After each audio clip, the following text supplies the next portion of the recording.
As a founder or high performer, your ability to deal with stress will probably determine the success of your business. My guest today is Margarita. She's an executive coach and the founder of Neuressd, where she applies her neurobiological expertise into wearable technologies to help professionals achieve high performance and well-being.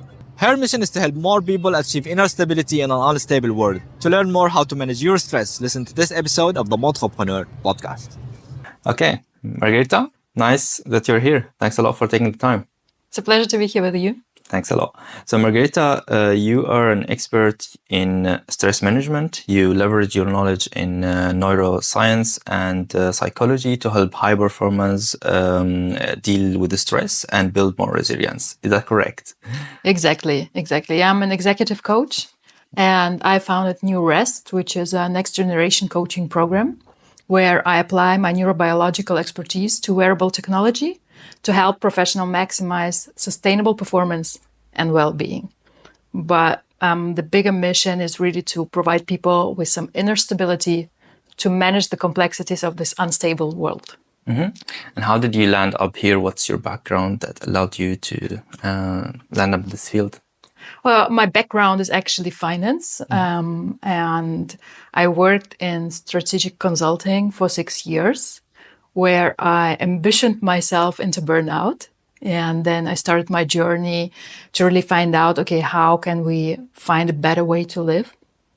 And as it usually is, you start a business because you see a frustration point. There is a problem that you don't see solved. And the same was the case with me, because I saw that we have so many resources, how to manage stress, how to be happier, how to be more resilient. We are so health obsessed nowadays, but the collective health is deteriorating. Mm-hmm. And this is what I see, that we actually, with the self-improvement and stress management as we have it nowadays, we improve or optimize ourselves into more anxiety, into more stress, into more depression. And what I observe, especially in the corporate space, is that many people have this double life where you see there is an external success, but on the inside, when you open the door, you see that a lot of people are in despair. I can totally relate. I saw that many times in like the business world. I mean, very smart people, very successful people, but when you talk a little bit deeper with them, they're really broken, like inside, Exactly. burned out, or like have other problems. But so you work like in finance, and you saw that like in the finance world, basically. I mean, can you like say 1-2 examples like about where did you notice that, for example? Well, I mean, I noticed back then. I didn't notice it, to be honest. Mm-hmm. Why? Because stress is so normalized today. You know, this is one of the key problems, is that we confuse what is natural and healthy with what is normal. So when you are actually surrounded by people who are stressed, and stress is so normalized, you don't see yourself as stressed. You just take it as a part of business. It's just like part of life, right? Life is hard. You have to work hard and just be strong, get up every time you fall down. And this narrative that we tell ourselves. Where I notice is it most is when I work with clients. It's like you say, you meet people and you think everybody is just super successful. They're entrepreneurs. They build their businesses. They get money. They have clients. They post this Instagram pics when they're on the beach of Barcelona. But then when you start to talk to them, then you discover that it's all built on a very fragile foundation. And this foundation is this anxiety, fear-driven drive for success. And where can you say this is healthy and this is or this is healthy stress and this is burnout, for example? I mean, where is the line? Well, I mean, healthy stress, we all know that stress in itself is nothing harmful. It depends on how much stress you experience and how well your body can manage the stress you experience. So burnout is so difficult to spot because what I said, where it's so normalized. So you don't see, if you see other people stressed out, you just think, okay, it's just part of the job, part of life. And because we are so protective of our identities. Once you have the identity of a resilient, strong, independent, driven, ambitious person, it's very hard to notice burnout in yourself because you are the first one not to admit it. There is something what is called the emotional addiction. And I don't know if you heard about it, but we're literally emotionally addicted to our identities. So you have what you think you are, like the story you tell yourself about who you want to be or who you are in this world. And every time you are, for example, if you say, I'm ambitious, I'm busy, I'm driven, you're addicted to the stress. You're addicted to the adrenaline, the cortisol, and you will always look for conditions, people, circumstances that reaffirm your addiction. That's why it's so hard when you tell people, oh, just close your laptop at 5 and relax. People can do it theoretically, but then they will sit on their sofa and they will be like anxious, antsy, because it's not like they need this. Yes. And it's really, when you think about your friend circle, you can literally observe who is, like I call it emotional home, who is addicted to what kind of state, emotional state. There are people who are addicted to being worried. You can put them in any context and they know they will find something to be worried about. Other people, they're addicted to complaining. Doesn't matter what happens, they will find ways to complain. And the same is with our addiction to being busy. When you were mentioning that, I was like reflecting about myself. And exactly, who's my friend? Who's like addicted to worrying and complaining. No, seriously, I'm a little bit addicted to work. So, I mean, if I didn't do anything like for 24 hours, I have the feeling that I'm guilty. Unproductive, exactly. Unproductive and guilty. But I mean, I never like suffered from real burnout or something. I mean, I do like a little bit stressful life, maybe a little bit more stress because I have the feeling I'm productive. Is that healthy? I mean, it depends. It depends on how you feel and what your drivers are. If you feel like you're overriding your natural instincts, then it's not healthy. And this is this tricky part of knowing when you're healthy, stressed in a healthy way and not. Because when you are stressed, you won't notice the healthy signals coming from your body. Okay, so it's kind of, you get so used to, I feel hungry, but I want to finish editing this video. And you just go over. Oh, I'm so tired, I will just have a coffee. Right? Or actually, I'm done with the day, but I will go and run and do some exercise because that's part of who I am as an entrepreneur. And this is mostly our drive to be ambitious and productive as externally driven. Like when you ask yourself, is it what I want or is it what I need? This could be really different answers that you find inside yourself. What you want is usually driven by the external approval, by the external image that you try to project and to maintain of yourself. And it's usually outcome focused. Like, I want this because then I will get the amount of money that I want to have in my bank account. I want that because then I will have all the followers, versus what do I need? And then it becomes more process oriented, what you really need. Like, are you really in love or are you passionate about, are you energized when you are in the process of doing something? Then the outcome becomes like a byproduct. Success becomes a byproduct. We talk a lot about this authenticity and how to be yourself and how to find your passion. And I think there's a lot of confusion because it's such an abstract term and people don't know how to be authentic because they really don't know who they are inside, because we have this conditioned part of us And then we have this essence, like your core essence.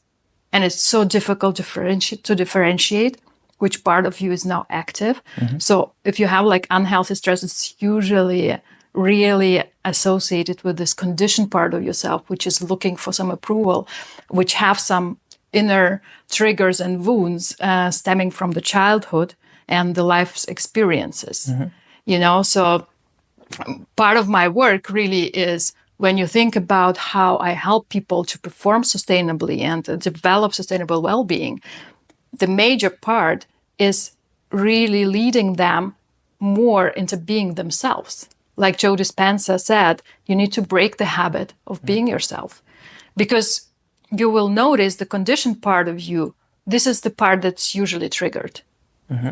When you learned in your childhood that you're not allowed to cry, that you need some approval, or you get some approval when you achieve something, or if you're angry, you're not allowed to express it, then this will be all triggers that will produce stress in yourself. I can totally relate. I mean, like, even I'm 28 years old. I mean, and I think that I'm over like a lot of behaviors I adapted when I was a child.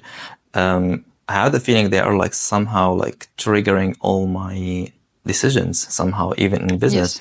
Yes. For example, like the productivity thing, example you just mentioned. If I break that down, it comes like from that feeling. But I don't know, like, is there like any ways to completely disconnect from that and like heal that, or is it necessary to heal that at all? I don't know. I mean, in the end, you know what I tell people, it depends on how it makes you feel, right?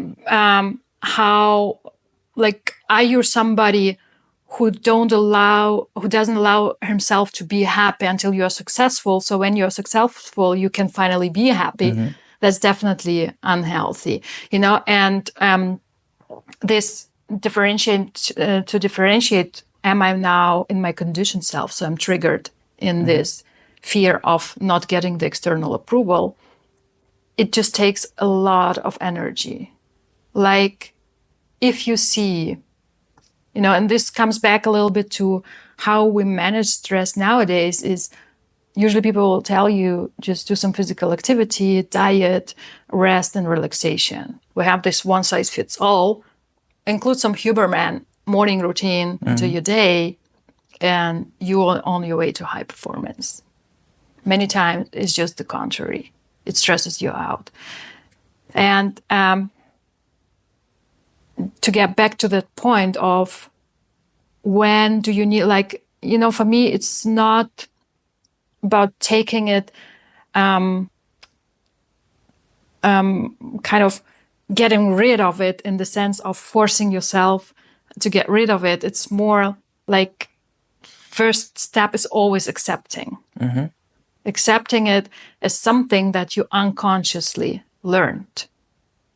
For example, if you grow up in a household where conflict is avoided, then you ultimately will always have some emotional suppression, right? Because you don't know how to deal with conflict. Literally, you didn't learn how to.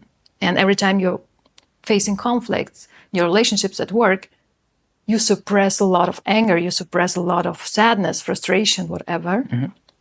And this is much more stress than lack of physical activity, than lack of a healthy diet. So from this point of view, knowing who you are and what energizes you versus how much am I trying to maintain my external image and suppress emotions, this will really have a huge toll on your body. This is interesting. So you're saying, like, in other words, if I understood that correctly, the effect of any action or situation on the person could differ, like, from person to a person, depending on the behavior they experience in the past. Yes. Okay. But I mean, I could actually introduce here my individual zone of adaptive resilience, right? This is where I take the people into, because it relates a lot to how you build your persona. And this individual zone of adaptive resilience is basically the zone where you individually, it's not a one size fits all, it's where you individually are at your healthiest and most natural human functioning.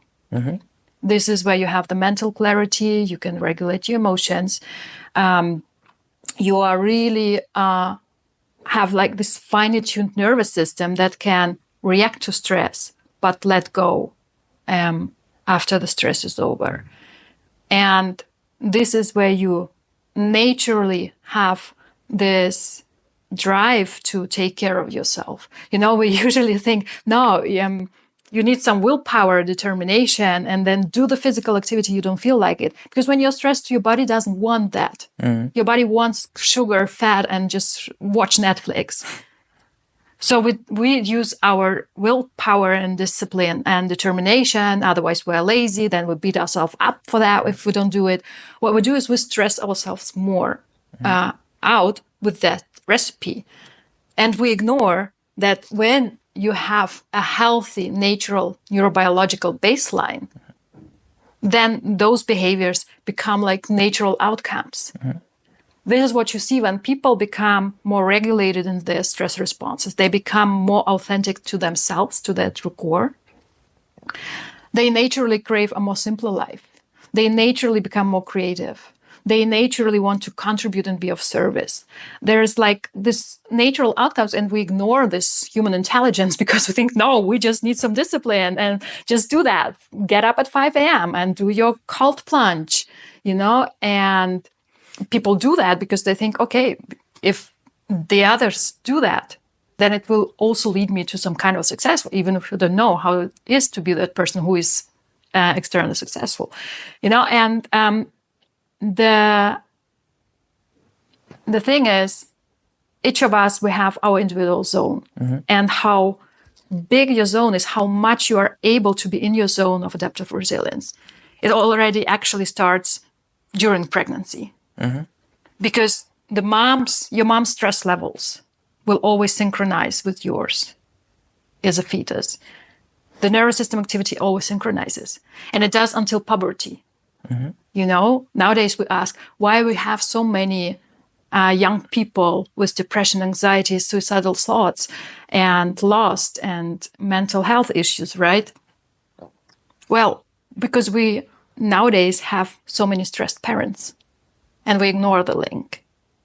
Imagine it like you have a seed of an oak tree, and what will define how the oak tree will grow is what conditions it is planted in, how much nourishment does it get, how much thunder and storm, and how much rain, how much sun, whatever. This is like your nervous system and your way of being in the world is shaped by your environment.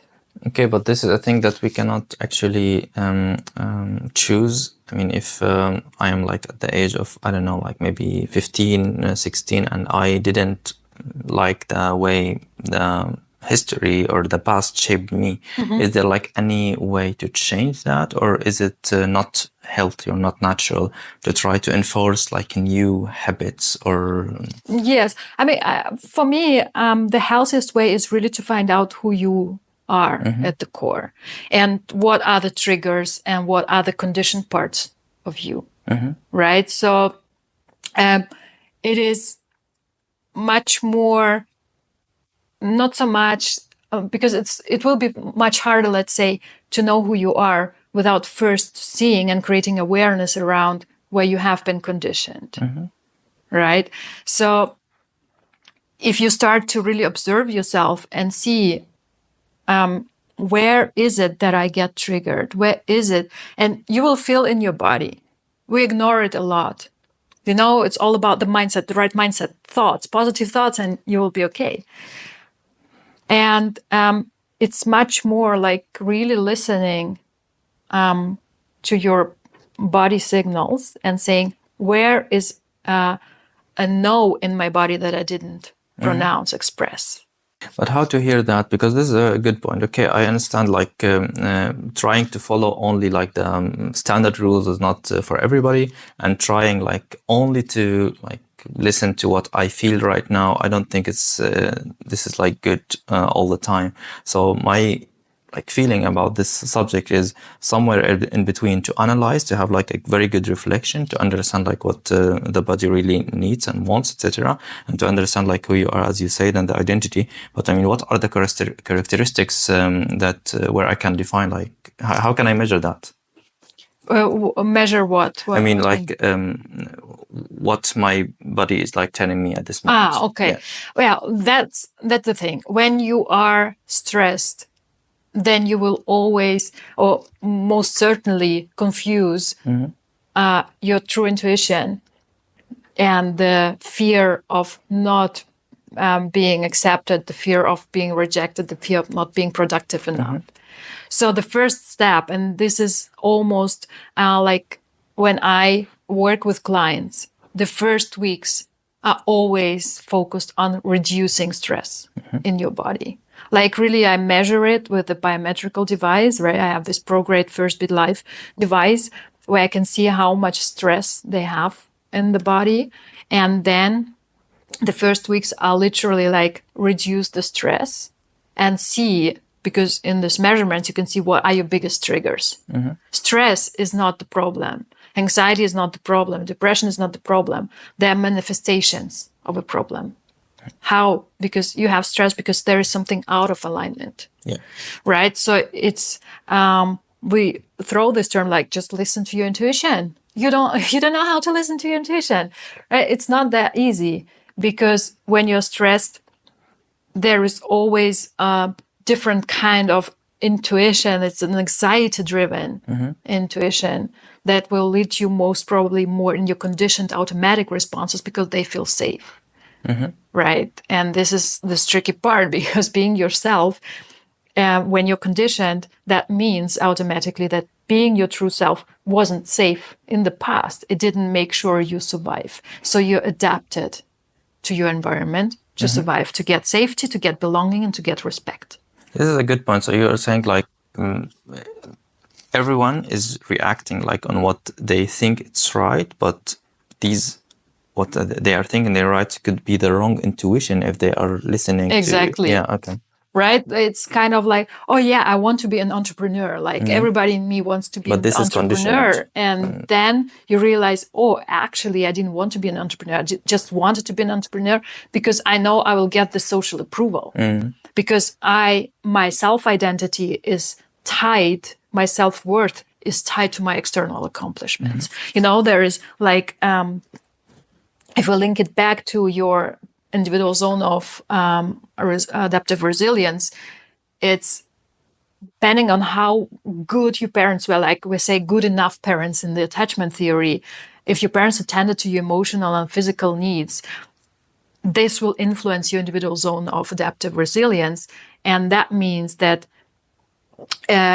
how much they attend to your emotional and physical needs in your childhood will automatically determine how well you are in relationships, how well you handle conflicts, how well you handle stress, and all of that. You know, and there is usually 3 differentiations. Like you have good enough parents, then for sure you have a lot of resilience in your system. You're more healthy in relationships because you know how to manage your own feelings.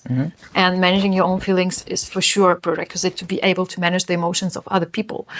And then there are the anxiously attached. This is where people literally dissociate or connect their self-worth with how the society perceives them, how they are seen by their friends, how they are seen by their partner. So this is where you see in relationships, people get really like clingy. They are jealous. They are so anxious to lose the person because it's literally to losing themselves, like their self-worth, right? And you see somebody looking at you in a strange way and you're like, oh my God, I did something wrong. Like your whole focus is on the outside. It's not like you derive your confidence from within. You're attached to somebody. And then there is the avoidance style where people are much more likely to define their self-worth with their accomplishments. And this is usually those people who go into this high-performance environments because they literally reaffirm their identity there. Like, I am what I accomplished. And this easy to spot when you ask people, like, tell me about your past. When people tell about milestones where they focus, okay, I'm married, I have children, or I got this traveling with my friends, and you see they are more socially oriented.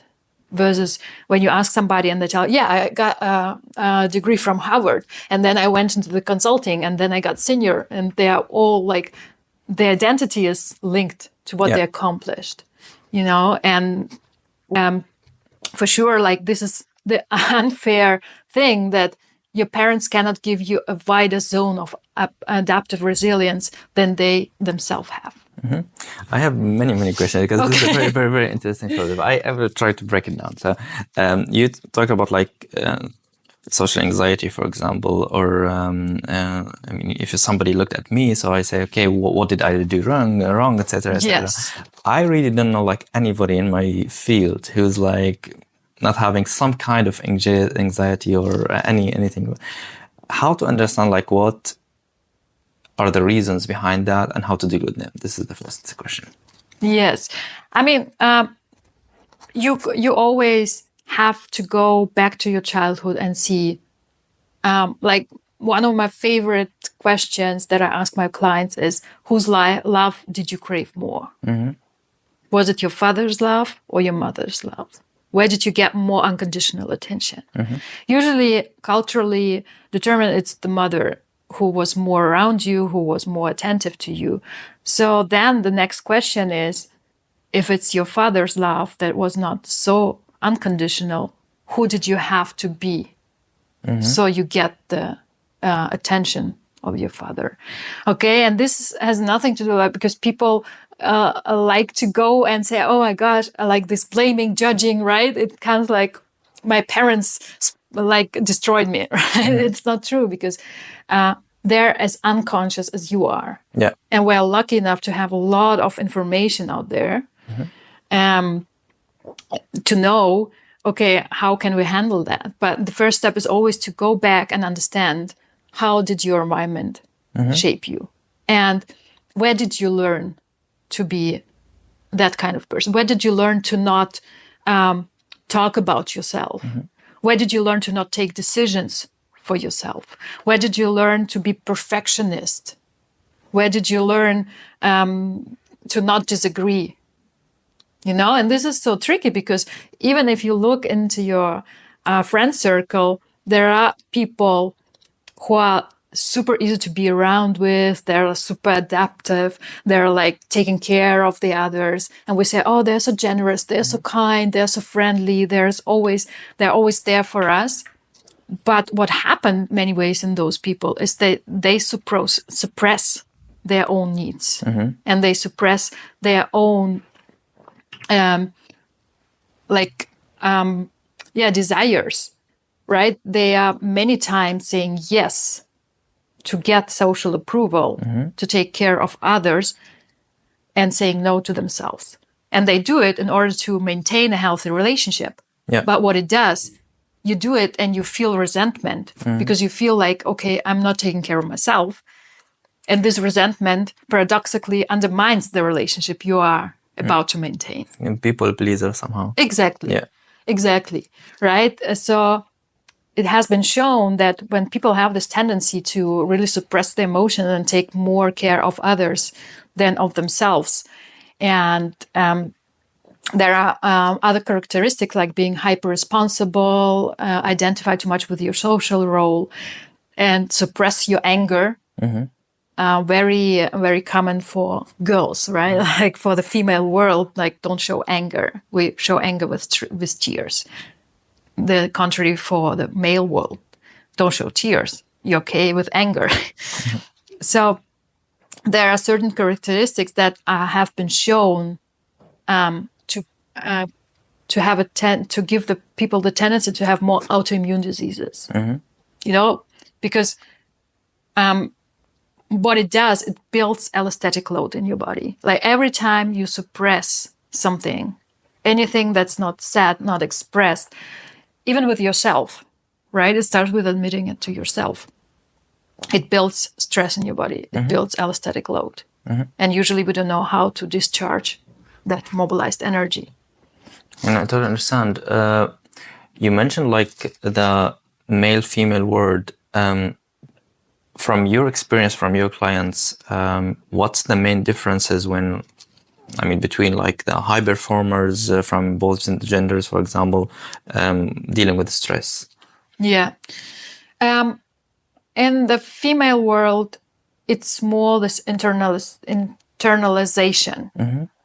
And this is where you are kind of dealing it with yourself, like coping with yourself. You're not telling anyone because you don't want to be a burden.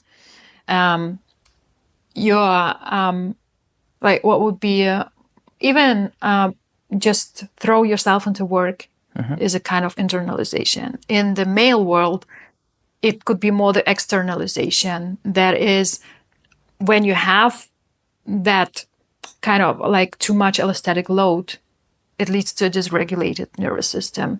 So what you see is much more violent behaviors, much more extreme behaviors, like extreme sports, extreme working out, everyday working out. And even not being, how do you say, like cheating on your partner could be a form of dysregulation. In which sense? Because you're literally trying to kind of get a rush, it's a kind of a coping mechanism because you feel like something soothing, you know, and it can be taking a motorbike and go on a wild ride with a motorbike. It could be violence. It could be too much drinking. These are more the forms of externalizing. Yeah. Or even when you're like super focused on closing deals and all the time in like having these accomplishments, you know, any form of more compulsive extreme behavior is usually a good sign of you and your body being dysregulated. And what we usually do, both female and male, because we don't want to appear weak, we don't want to appear as somebody who is not able to handle those things, we ignore these stress signals that the body is sending us. And what happens when you build too much allostatic load?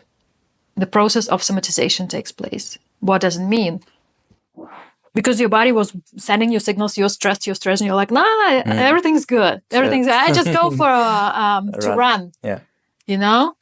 I just go do some boxing, I'll be okay. And every time you create this gap between what you're thinking about your stress and what your body is really feeling, you build allostatic load.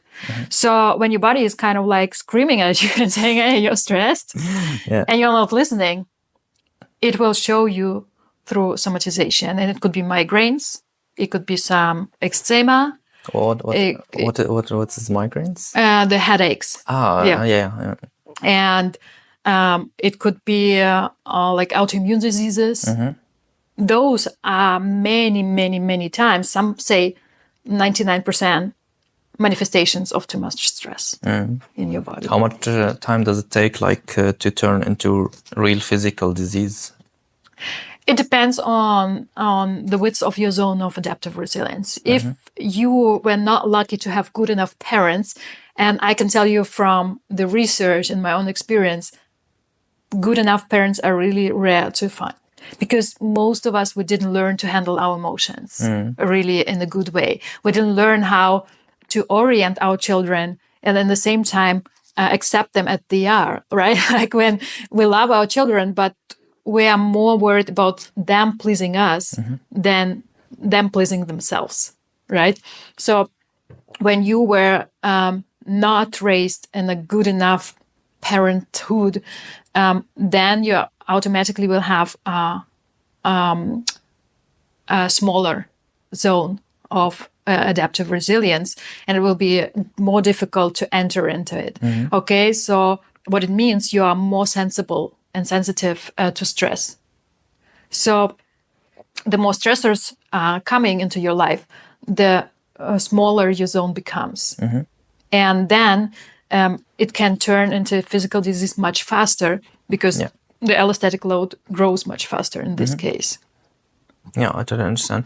I'm thinking, like, reflecting about myself while you're talking, because all the examples you just mentioned, when I'm angry or stressed, I really go for a run, for example, or I box. Exactly. I really want to do like something that make me like angry, or I don't know, like stress my body, and I'll use all my muscles. The emotional addiction to adrenaline. I didn't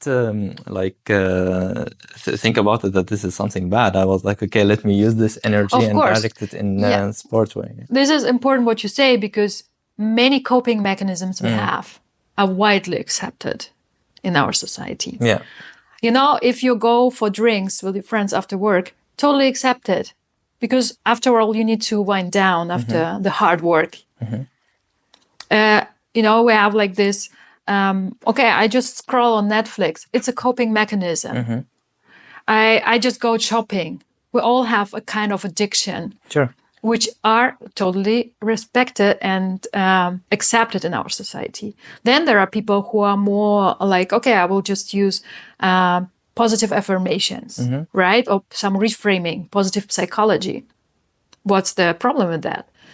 If you are telling yourself, I'm good, I'm healthy, I'm not angry, but your body is telling a different story, you actually create more stress. So the instrument that you're using to lower your stress is creating more stress.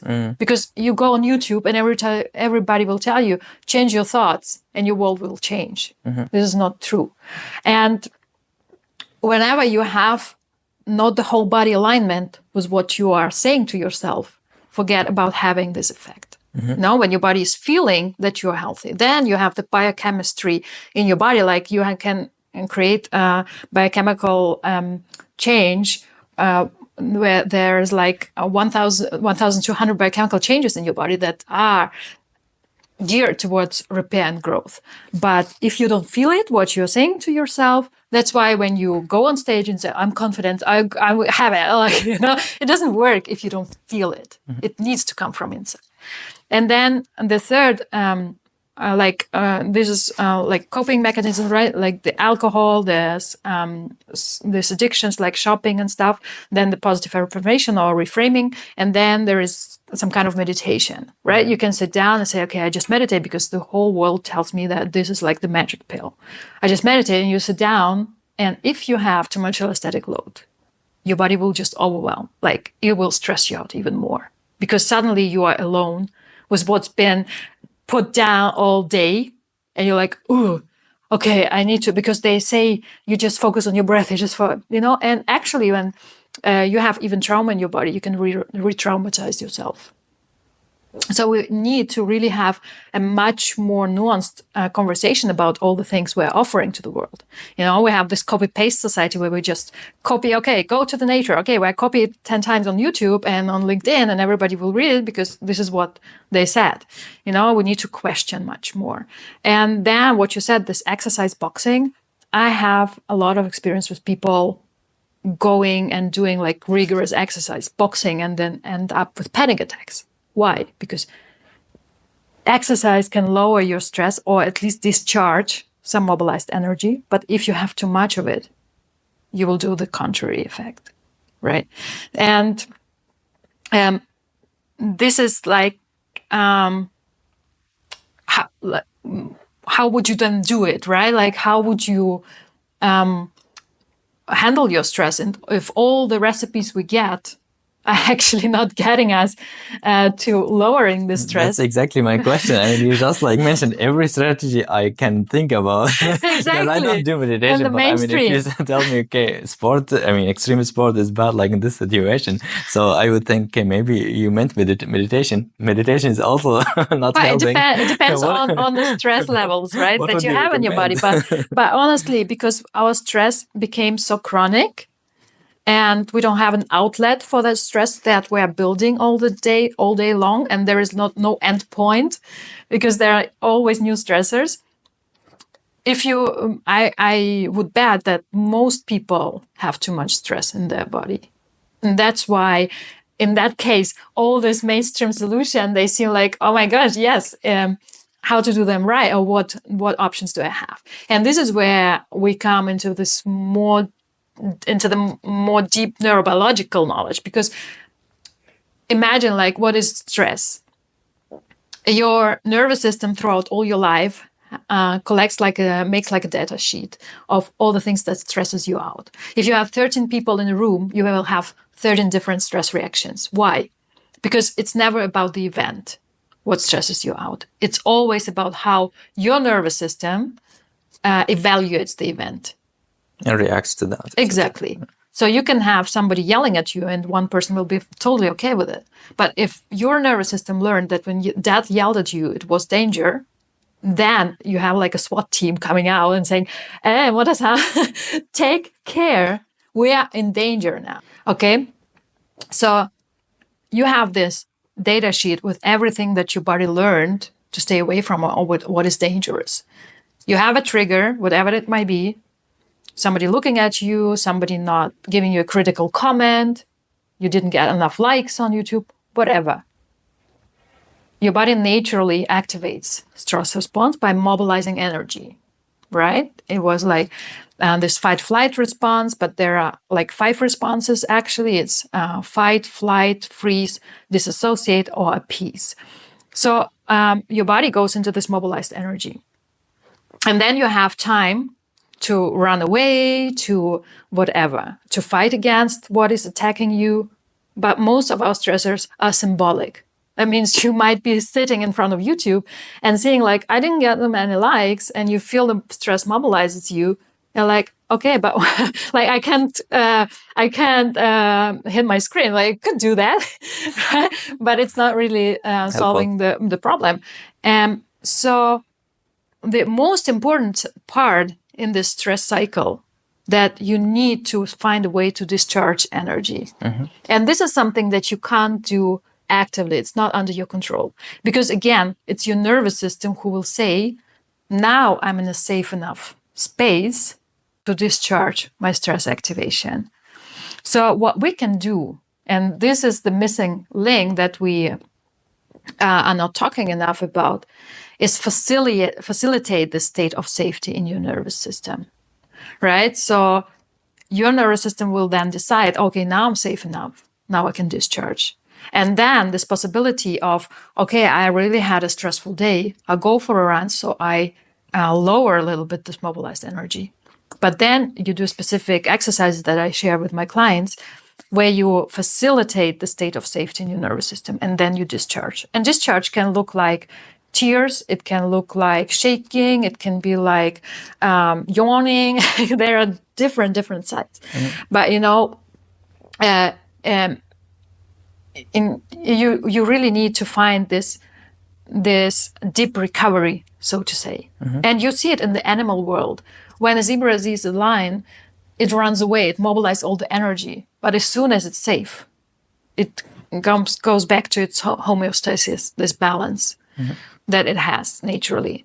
And then the threat is away and you are in this state, right? And this is what you see in the nervous system activity, actually, when you measure it, is how much stress do you activate and how fast can you let go of that stress. Yeah, and in a naturally healthy human being, you're able to mobilize the stress. And then your body automatically goes into the safety mode when it knows, okay, now I'm safe, and it discharges. But with our chronic stress society, you unlearn literally how to let go of things, because you're constantly, like, your body is all the time, your SWAT team is all the time outside saying, we're in danger, we're in danger, we're in danger, we're in danger. Right. It's, I mean, I can totally relate with like everything you said. I mean, do you think we live in a stress pandemic somehow? Yes, definitely. Okay. What can we do about it? I would say replace self-improvement with self-understanding. Mm-hmm. Because we're so much on this self-improvement train. And even that, like, I see people, they're like, yeah, I need to do this. And step 1, 2, 3, I need to be more strong, more resilient, whatever. These are not like resilience, confidence, the states is not something you do. It's something who you are. And it's something who you are naturally. When you know who you are, when you know what are your conditioned responses, when you know how not to suppress your emotions, and when you know how to really realign your nervous system.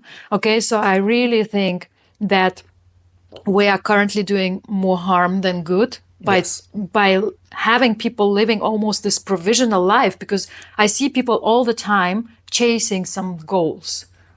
It's always this not enoughness, not enoughness, not enoughness, right? And then you are in this spiral of, okay, I'm not there yet. I need to do something about it. And then letting go of it feels the same, like simultaneously fearful.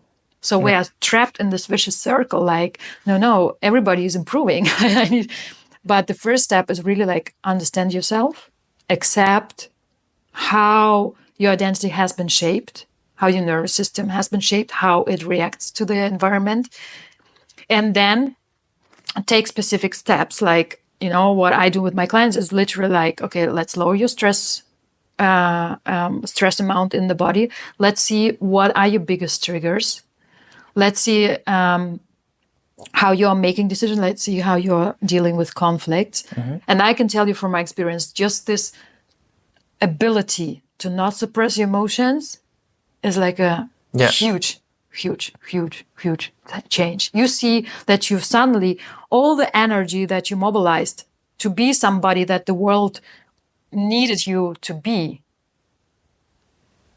that you suddenly release all the energy and you use this energy actually for pursuing what you really want.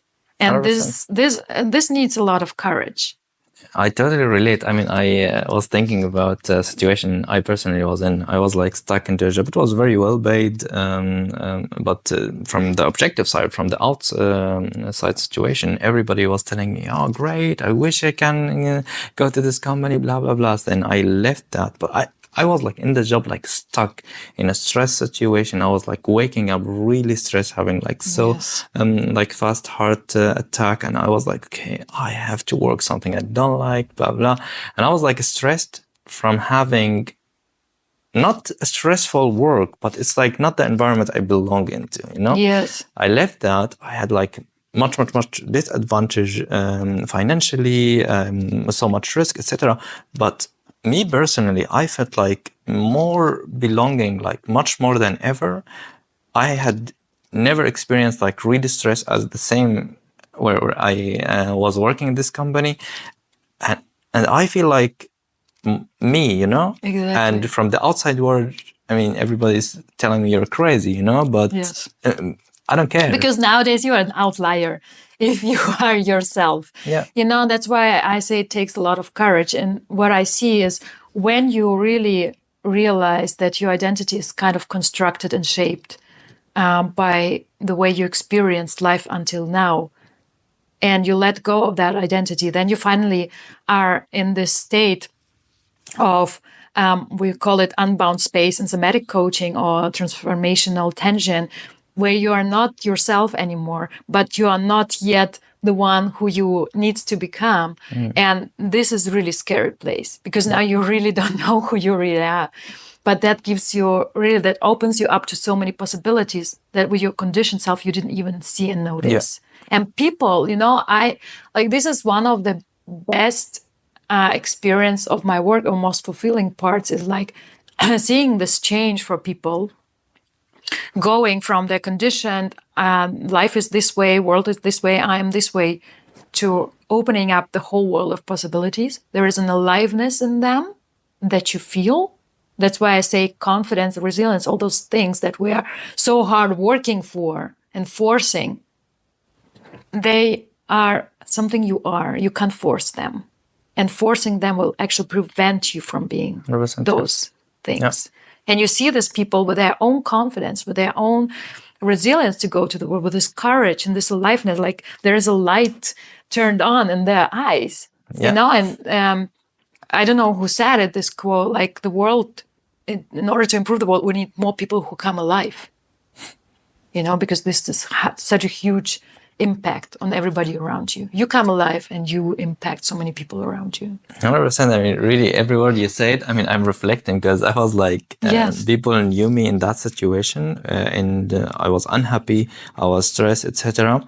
And the day I left the work, I came and they saw like a completely other personality of Wow. me. Really, like exactly what they said, like the lights coming out of my eyes. I was like so much energy, very happy, like Yes. dancing like crazy. Exactly. And they told me what's happening. Well, and one girl told the others, he's just leaving. Exactly, he's alive. He is alive. Yeah. Yes. Yeah. You know, and I just get goosebumps because I think this is so beautiful. And that's why I really made it my life work, my mission, because I feel so many people, because they don't know how really to make their path, because there are so many messages that are not wrong, but they're incomplete. Yeah. That we send. 100%. You know, and also just one thing that I would like to add, because we have this mindset obsession. You have to know, and many people don't know this basic neurobiological truth, that 90% of information is sent from your heart to your brain, not the other way around. Mm-hmm. So whenever you try to work on your mindset, that's why talk therapies, coaching that literally are just about talking and beliefs and stuff, they're incomplete, because it's literally like 10% of your control is against 90% of what's happening. Mm-hmm. You know, and in my work, I work through the heart, through the nervous system, because it's really the fastest way and the most transformational way to really make this change. It's through the body, because who you are, it's the whole body. It's not here like we like to believe. It's not like, oh, I have this belief, I replace this belief and I will be me. How long does it usually take from, I mean, for you, for example, from day one, somebody stressed come to you until you really see a change?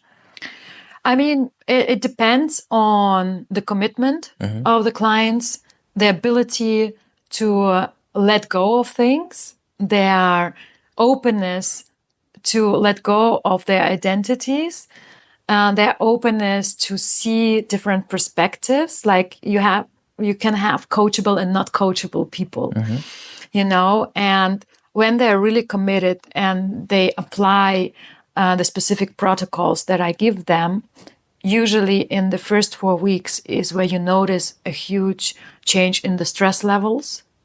And that by itself is creating like this positive spiral, because when you are not stressed, you're making new decisions, you're making new choices. It's much easier to be in social connection with people, because when we are stressed, your brain is in survival, it doesn't want to connect, right?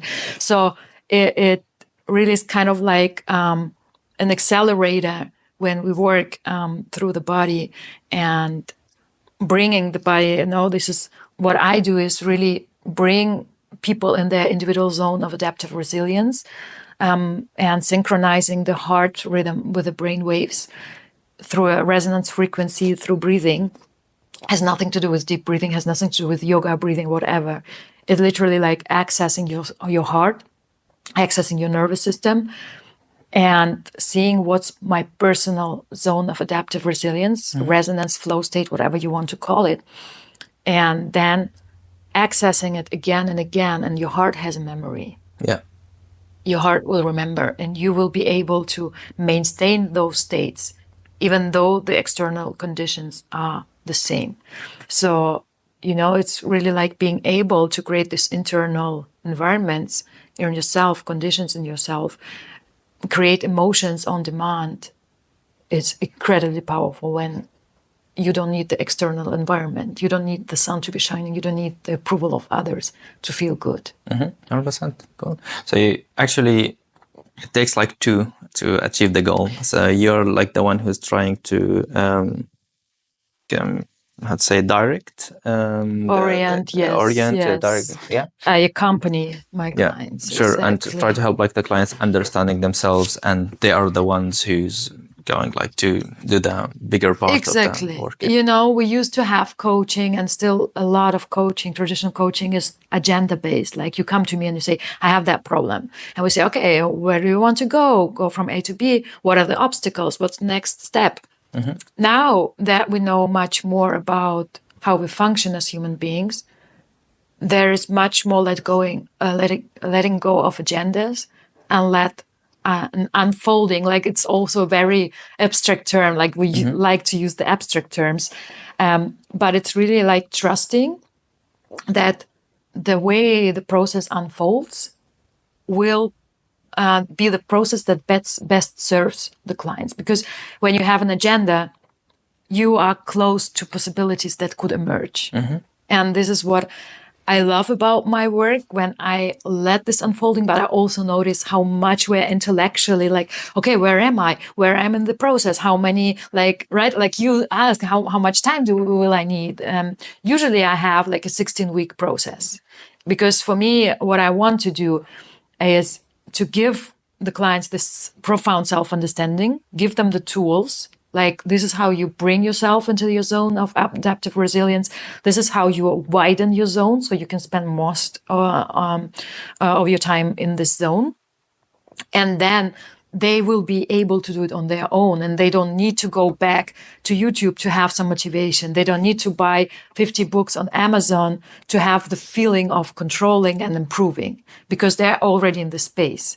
And this is one part of how we have this self-improvement, is when you think about the cocoon and the butterfly, we all know if you help the butterfly through the process by breaking the cocoon, it will not develop the strong wings to fly. And this is kind of like, we try to help with all those videos and motivations, but what we do is, I call it like aspirin for happiness. You need to take the aspirin every time you have a pain, and you go back and go back and go back. And I have people who've been like, for the last 10 years, just reading books, taking program and like courses and workshops and everything. And of course, it's part of the process. But I believe that when you have a profound understanding of yourself, a profound understanding of how your neurobiology focuses, you can really shorten the progress, and then you are not in this perpetual, I need to improve space. But there is a time when you say, oh, I start living. Like I'm not waiting. No, it's when I get this job. It's when I get this relationship. Then I start, like, the real life starts. Yeah. No, you're just here now. And this is also presence, right? We always talk about being present with each other. You can't be present when you are stressed, when you're triggered, whatever. You're present when you're anchored in yourself.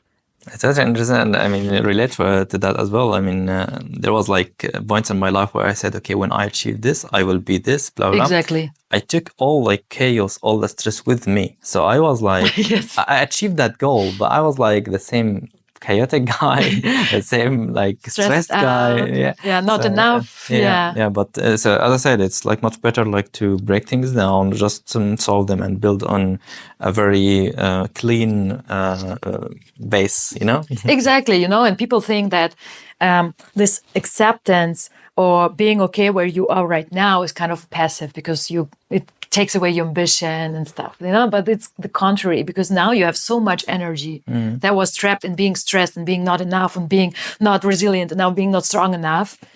Now you have this energy that you directly put into your work. And this is like genuine high performance, because then it's so natural. It's so easy. But what looks natural and easy requires deep understanding, deep expertise that you go through before. Yes. It's like Leonardo da Vinci said, simplicity is the ultimate sophistication, right? You need to understand and have the complexity, go through it, and then it becomes simple, easy, and natural.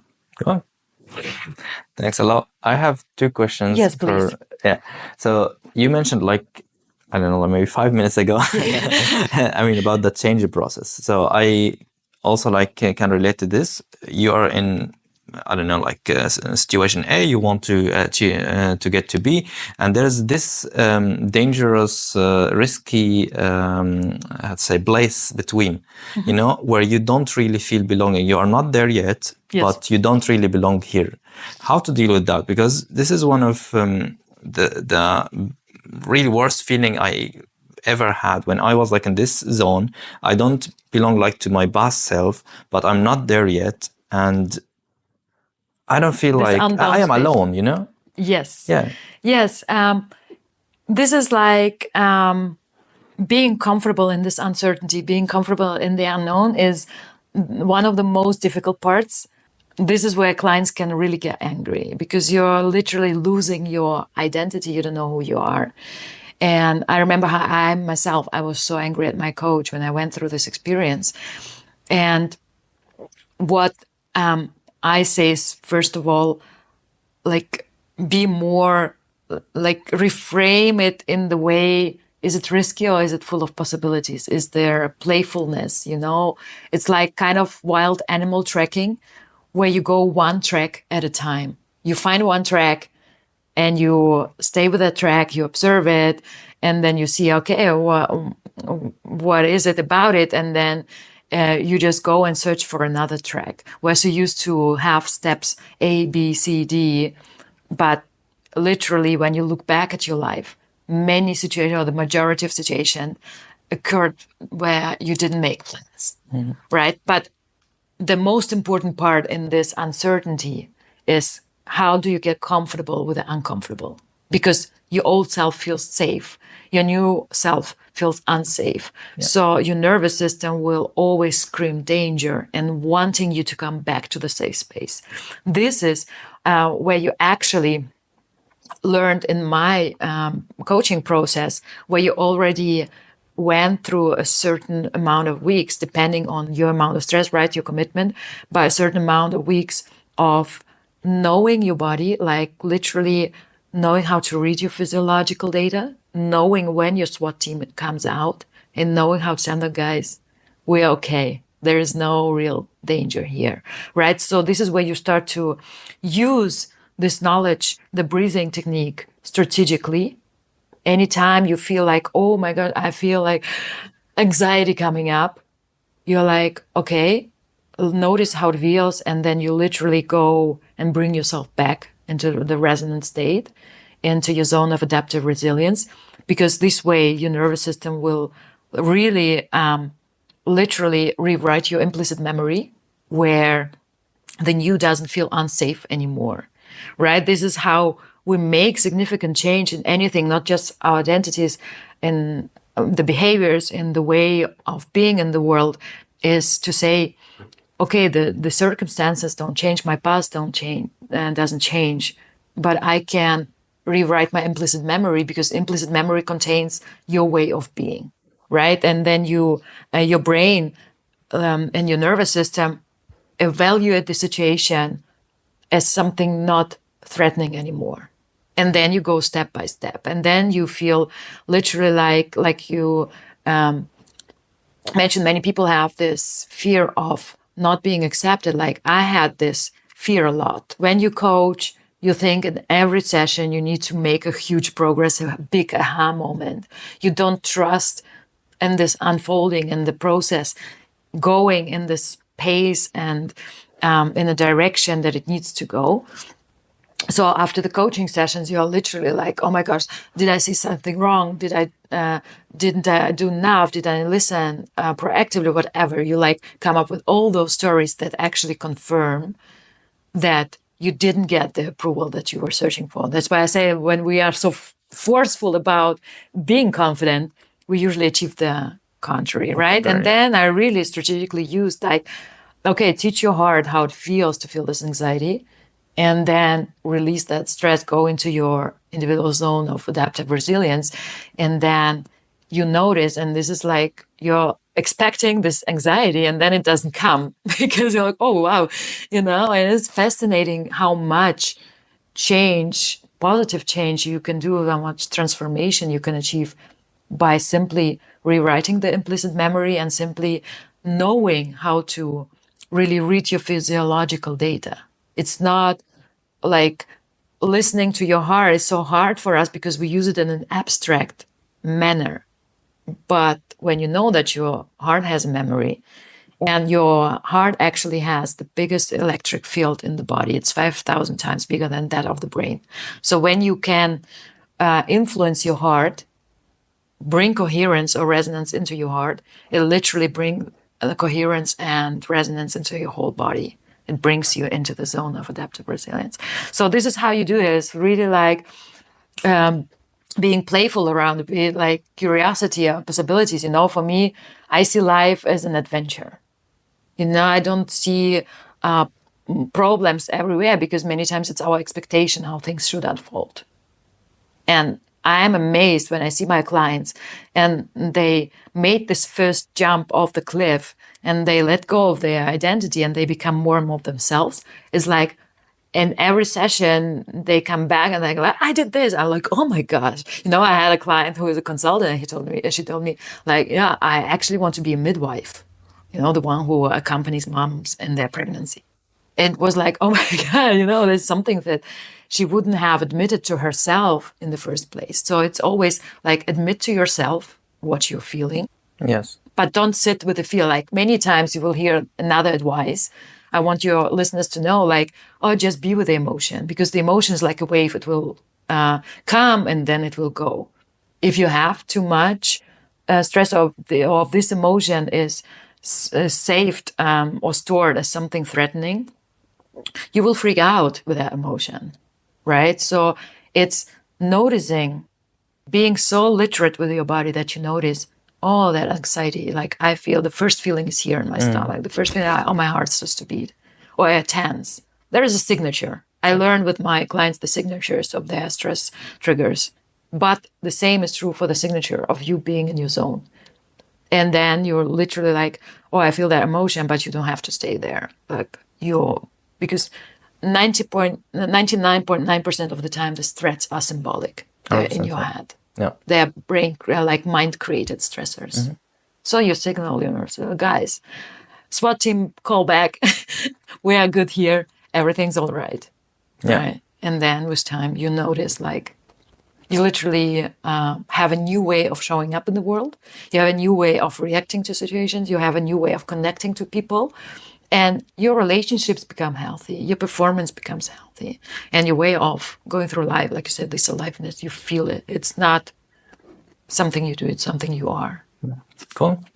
Margarita, I really enjoyed the talk. I mean, you have like an opinion that's not aligned with the mainstream, what we have like on YouTube or on the internet, like on social media.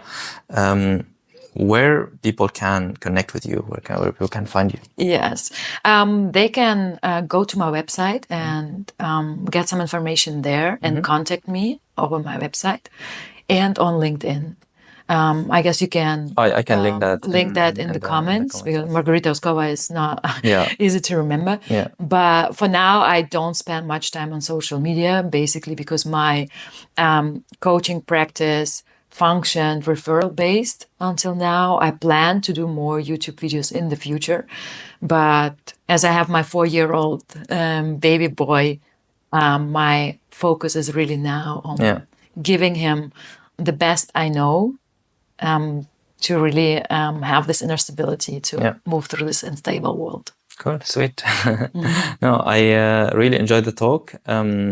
If you want like anything to add, if you want to add anything, any advice, anything as a last comment, you're free. Yes, thank you so much, Mata-sama. I really also enjoyed talking with you. Thank you for giving me this platform. Sure. And like if I would give one message to your listeners, like really don't give up, because I see many people who try like the mainstream advice and they blame it on themselves. They think that something's wrong with them because it's not working. It's not. Guys, we just need to replace, as I said, replace self-improvement with self-understanding. We need to have much more nuanced conversation around what high performance means, what resilience means, what being yourself means, and all those things we're talking about every day, but nobody really understands how to define it.